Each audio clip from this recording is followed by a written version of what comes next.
श्रीमद्भागवत महापुराण के 5वें स्कंद का चौथा अध्याय ऋषभ देव जी का राज्य शासन। श्री सुखदेव जी कहते हैं, राजन, नाभिनंदन के अंग जन्म से ही भगवान विष्णु के वज्र अंकुश आदि चिन्हों से युक्त थे। समता, शांति, वैराग्य और ऐश्वर्य आदि महाविभूतियों के कारण उनका प्रभाव दिनों दिन बढ़ता जाता था। यह देखकर मंत्री आदि प्रकृति वर्ग, प्रजा, ब्राह्मण और देवताओं की यह उत्कट अभिलाषा होने लगी कि ये ही पृथ्वी का शासन करें। उनके सुंदर और सुडौल शरीर की विपुल कीर्ति, तेज बल, ऐश्वर्य, यश, पराक्रम और सूरवीरता आदि गुणों के कारण महाराज नाभि ने उनका नाम ऋषभ श्रेष्ठ रखा। एक बार भगवान इंद्र ने ईर्ष्यावश उनके राज्य में वर्षा नहीं की। तब योगेश्वर भगवान ऋषभ देव जी ने इंद्र की मूर्खता पर हंसते हुए अपनी योगमाया के प्रभाव से अपने वर्ष अजाना खंड में खूब जल बरसाया। महाराज नाभि अपनी इच्छा के अनुसार श्रेष्ठ पुत्र पाकर अत्यंत आनंद मगन हो गए और अपनी ही इच्छा से मनुष्य शरीर धारण करने वाले पुराण पुरुष श्री हरि का सह प्रेम लालन पालन करने लगे। हे तात, हे वत्स, ऐसा गदगद वाणी में कहते हुए बड़ा सुख मनाने लगे। वे उनकी लीला विलास से मुग्ध रहते थे। जब उन्होंने देखा मंत्रिमंडल, नागरिक और राष्ट्र की जनता ऋषभ देव जी से बहुत प्रेम करती है, तो उन्होंने धर्म मर्यादा की रक्षा के लिए राज्य भिक्षित करके ब्राह्मणों की देखरेख में छोड़ दिया। आप अपनी पत्नी मेरु देवी सहित यदरिका आश्रम को चले गए। वहां अहिंसा वृत्ति से, जिससे किसी को उद्वेग न हो, ऐसी कौशल पूर्ण तपस्या समाधि योग के द्वारा भगवान वासुदेव नर नारायण रूप की आराधना करते हुए स्वयं समय आने पर उन्हीं के स्वरूप में लीन हो गए। पांडुनंदन, राजा नाभि के विषय में यह लोकोक्ति प्रसिद्ध है। राजर्षि नाभि के उदर कर्मों का आचरण दूसरा कौन कर सकता है?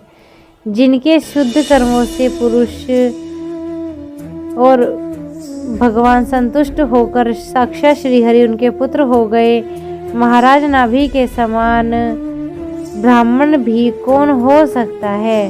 जिनकी दक्षिणा आदि से संतुष्ट हुए ब्राह्मणों ने मंत्र बल से उन्हें यज्ञशाला में साक्षात श्री विष्णु भगवान का दर्शन करा दिया। भगवान ऋषभ देव ने अपने देश की अजान भखंड को कर्मभूमि बनाकर लोक संग्रह के लिए कुछ काल तक गुरुग्राम में निवास किया। गुरुदेव को यथोचित दक्षिणा देकर गृहस्थ जीवन में प्रवेश करने के लिए उनकी आज्ञा ली। फिर लोगों के द्वारा गृहस्थ आश्रम की शिक्षा देने के लिए देवराज इंद्र की दी हुई दोनों प्रकार की शास्त्रोपदिष्ट कर्म करते हुए, आचरण करते हुए उसके गर्भ से अपने ही समान गुण वाले 100 पुत्र उत्पन्न किए। उसमें से महायोगी भरतजी सबसे बड़े थे, सबसे अधिक बुद्धिमान थे। उन्हीं के नाम से लोग अजनाब खंड को भारतवर्ष कहने लगे।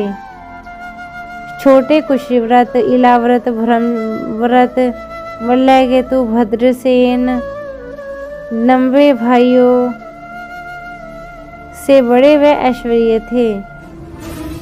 उनसे छोटे कवि, चमर और कर्णभाजन थे।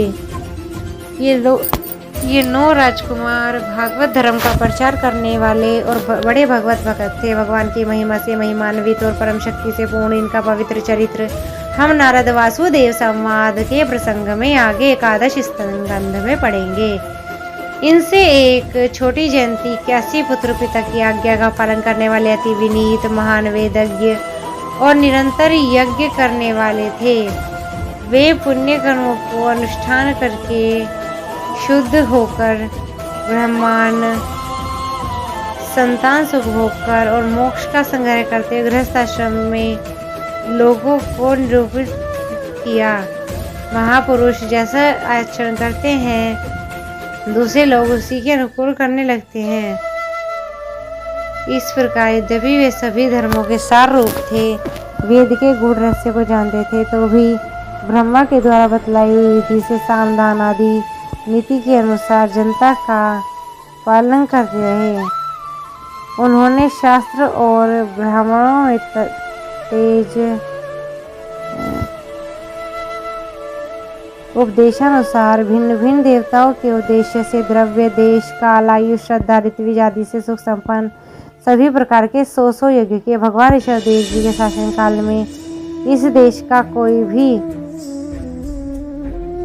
पुरुष अपने लिए किसी भी अपने प्रभु के प्रति किसी दिन बढ़ाने वाले अनुराग के सिवा और किसी वस्तु की कभी इच्छा नहीं करता था।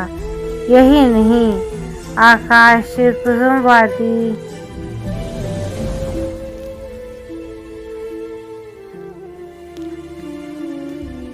एक बार भगवान ऋषभ देव घूमते घूमते ब्रह्मा व्रत में पहुँचे। वहाँ बड़े बड़े महर्षियों की सभा में उन्होंने प्रजा के सामने समाहित तथा विनय और प्रेम के भार से सुसंयत पुत्रों को शिक्षा देने के लिए इस प्रकार कहा, राधे राधे।